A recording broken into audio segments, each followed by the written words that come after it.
아담 스미스가 그 국부론에서 유명한 빵가게 얘기를 합니다. 자기의 이익을 위해서 열심히 노력한다.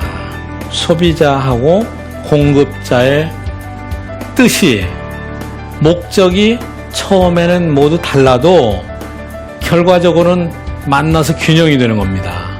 어떤 경제학자는 임대료를 규제하는 것은 도시를 폭격하는 것보다도 도시를 더 폐허화시킨다. 규제를 하게 되면 항상 그 부작용을 감안해서 다른 정책들을 보완해야만 경제가 순조롭게 균형을 이룰 수가 있습니다.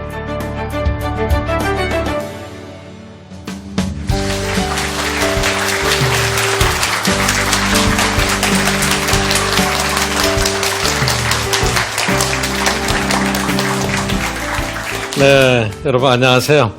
오늘 시간에 여러분하고 같이 또 경제학 얘기 좀 나눠보도록 하겠습니다.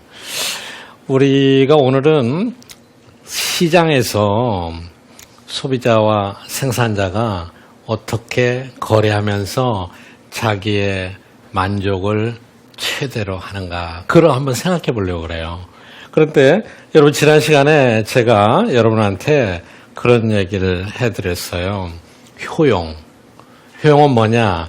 사람들이 어떤 재화나 서비스를 가지고 느끼는 어떤 만족감, 행복감, 그게 효용이라고 그랬어요. 경제학에서는 사람들이 어떤 물건을 사고 소비하고 서비스를 받고 이런 것들이 모두 다 효용 때문이라고 생각해요. 사람들이 느끼는 만족감, 그게 없으면 안 하는 거죠. 고통은 비효용입니다. 고통스러운 일 안 하려고 하시잖아요. 근데 시장에서는 우리가 돈을 지불하고 가격을 지불하고 뭔가를 구매하죠. 그러면은 이거는 당연히 플러스의 효용이 있어야 되겠죠. 그렇지 않습니까? 그래서 소비를 결정할 때는 가장 중요한 요인이 효용이라고 생각합니다. 물론 사람들의 효용은 많이 갖고 있다고 그래서 반드시 증가하는 거 아닙니다. 사람들마다 다 달라요. 어떤 사람은 끝없이 많이 가지고 있어야만 행복감을 느끼는 사람도 있고, 어떤 사람은 가진 게 적어도 행복감을 느끼는 사람이 있습니다. 또 어떤 사람은 내가 가진 것보다 옆집에 더 신경을 쓰는 사람도 있어요. 그렇잖아요? 그러니까 효용을 결정하는 요인은 상당히 많이 있습니다. 그런데 제가 지난 시간에 뭐라고 그랬어요? 경제의 세계는 너무나 복잡하기 때문에 일단 뭐를 분석을 하려면은 실험실을 세팅해야 돼요. 아주 단순한 어떤 실험실을 만들어 놓고 그 속에서 실험을 해보는 거예요. 그래서 사람들의 효용은 소비에 의해서 결정된다라고 우리가 생각하는 겁니다. 그리고 사람들은 효용을 극대화한다. 효용을 제일 높은 수준으로 높이려고 노력을 합니다. 그런데 효용을 얘기할 때 지난 시간에 제가 한계 효용이라는 걸 얘기했어요. 첫사랑이 우리 이성 간에 만났을 때 제일 뭔가 손만 스쳐가도 막 짜릿하고 이런 느낌이 크다. 맨 처음에 있다. 그 사람이 심리적으로 처음 느낄 때하고 두 번째 느낄 때하고 세 번째 느낄 때는 어떻습니까? 처음 느낄 때가 가장 크죠. 아이스크림을 먹었다. 아주 더운 날 목말라서 물을 한 잔 마셨다. 첫 모금이 제일 크죠. 그래서 우리가 어떤 소비 한 단위를 가지고 추가적으로 느끼는 효용, 그리고 한계 효용이라고 그랬어요. 한계 효용. 그러니까 첫 번째에서 두 번째로 갈 때 얼마만큼 증가하느냐, 두 번째에서 세 번째로 갈 때 얼마만큼 증가하느냐. 소비가 많아질수록 그렇다면은 한계 효용은 어떻게 되겠어요? 계속 올라가겠어요? 내려가겠어요? 당연히 내려가죠. 그렇죠? 여러분들 아무리 공짜라고 뭐 아이스크림을 준다. 몇 개나 드시겠어요? 한 10개, 20개? 나중에는 안 먹는다고 그래요. 한계 효용은 체감합니다. 한계 효용은 체감해요. 물론 아까 얘기한 대로 예외적인 사람이 있는데 그 사람 우리 경제학 세계에서는 좀 옆에 제쳐놓는다고 그랬죠. 합리적인 소비자라면은 한계 효용은 체감합니다. 근데 여러분이 한계 효용이요. 소비를 결정할 때 가장 중요한 요인이에요. 앞으로 여러분이 경제학 특강에서는 한계란 말을 꼭 유의해서 들어보세요.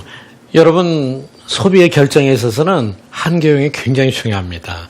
그런데 사실은 소비뿐만이 아니라 앞으로 경제학의 많은 문제 따옴표하고 한계 그 말을 아주 유의해서 들으세요.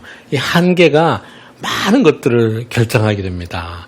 자, 이제 여러분 소비할 때 사람들이 얼마만큼을 사야 가장 만족감이 커지겠는가, 효용이 제일 높아지겠는가, 그걸 한번 생각해 보자고요. 자, 여러분 이 표에서 보시면은 아주 간단한 거예요. 어떤 물건이라도 마찬가지입니다. 가격이 나 이제 슈퍼마켓에 가니까 100으로 딱 정해져 있어요. 여러분이 요즘 뭐 100원짜리 구하기는 힘들겠지만 이건 단위니까 10만 원도 좋고 100만 원도 좋습니다. 일단 가격이 100이에요. 하나를 사든 두 개를 사든 슈퍼마켓에서 가격이 딱 100으로 정해졌어요. 그럼 이 물건을 하나를 살 때 딱 집어 들어보니까 가격이 100인데 내가 느끼는 효용은 200인 거예요. 그렇다면 여러분은 당연히 이 물건을 사시게 되겠죠. 그리고 이거 봐라. 나는 200원이라도 줄 생각이 있었는데 보니까 100원밖에 안 하는 거예요. 그래 그 다음 단계는 하나 더 집어드는 거죠. 그렇죠? 하나 더 집었어요. 두 개가 됐습니다. 여기 표에서 보시면은 두 개가 되니까 아까 제가 뭐라고 말씀드렸습니까? 한계용은 항상 체감한다고 그랬죠. 이번에는 180으로 내려간 거예요. 그렇죠? 경제학 너무 쉽죠? 간단한 산수입니다. 3개, 4개 쭉 내려가요. 그러다가 어느 시점에 이르렀느냐? 6개를 구입하는데 보니까는 가격이 100원인데 한계효용이 딱 100이에요. 그리고 하나를 더 사려고 보니까 가격은 100인데 한계효용은 80인 거예요. 그렇다면은 합리적인 소비자라면은 당연히 7개는 사지 않겠죠. 6개를 사는 겁니다. 그럼 6개를 사가지고 이 사람은 효용이 가장 극대화되는 점에서 돈을 지불하고 600원을 지불하고 사겠죠. 그렇게 해서 소비가 결정되는 겁니다. 그렇다면은 어떤 재화나 서비스 이런 걸 구입할 때 소비자들은 마음속으로 한계효용이란 말을 오늘 들으신 분은 잘 아시겠지만 듣지 않으신 분들은 아마 잘 모를 거예요. 그래도 EBS 특강 정도는 들어야죠. 한계효용이라는 단어를 전혀 모른다 할지라도 그분이 소비 선택을 할 때 마음속에서 이루어지는 의사결정의 구조가 이 원리로 이루어진다는 겁니다. 하나를 더 살 때 느끼는 만족감하고 그때 가격을 비교하는 겁니다. 그래서 한계효용이 가격보다 크면은 추가로 더 삽니다. 추가로 더 사요. 한 단위 더 추가하는 거예요. 그 다음 단계에서도 마찬가지입니다. 그러니까 경제학에서의 많은 결정은 총 개념으로 이루어지는 게 아니에요. 한계 개념. 마지막 한 단에 이걸 더 할까 말까 거기서 결정됩니다. 우리가.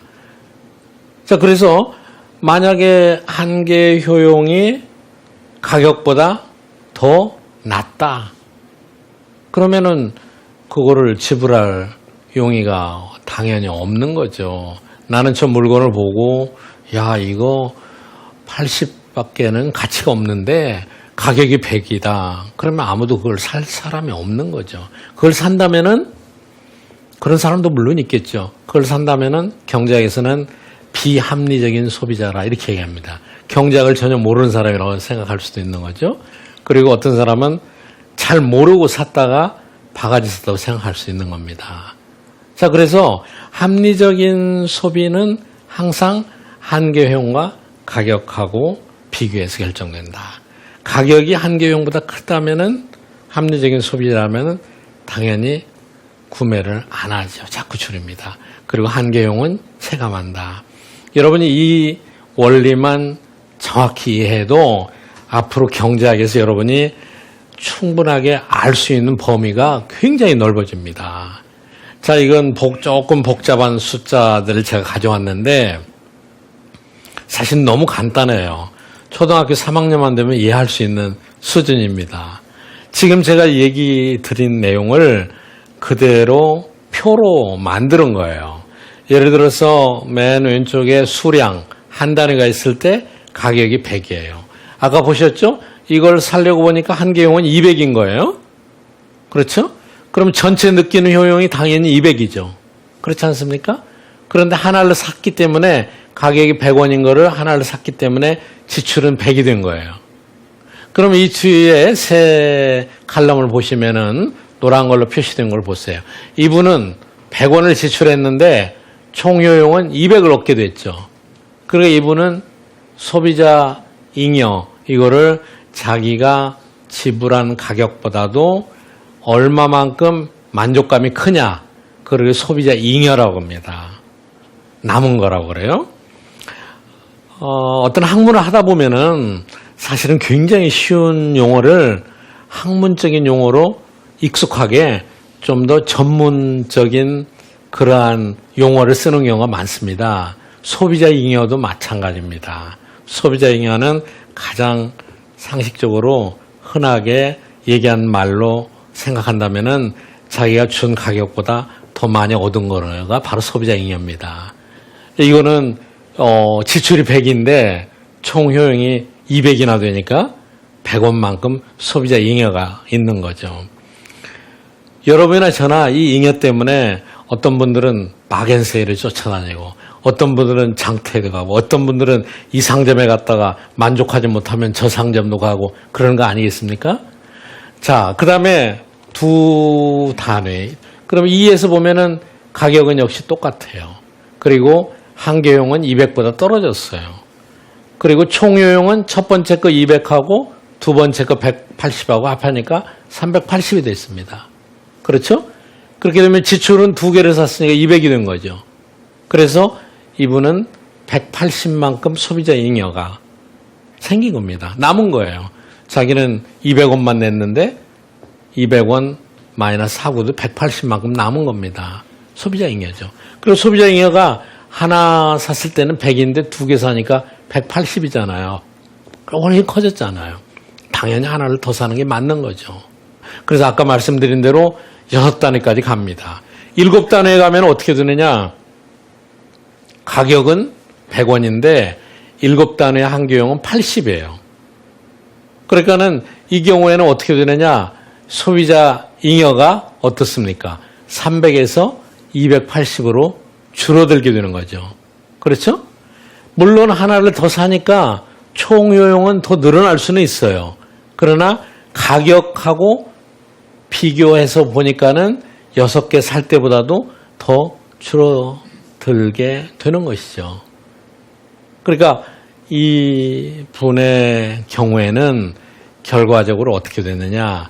이 조건 하에서는 내가 6개 단위를 사는 게 소비자 잉여가 가장 크게 되는 거죠. 그렇죠? 여러분이 이제 그 시장에서 소비를 할 때 추구하는 가장 합리적인 소비자의 균형점이 여기에서 나타나게 되는 것입니다. 자, 다시 정리한다면은 구매는 한계 효용하고 가격이 일치되는 점까지 간다. 그리고 소비자 잉여라는 것은 총 효용에서 총 지출을 마이너스한 거다. 이렇게 얘기할 수 있는 거죠. 어른들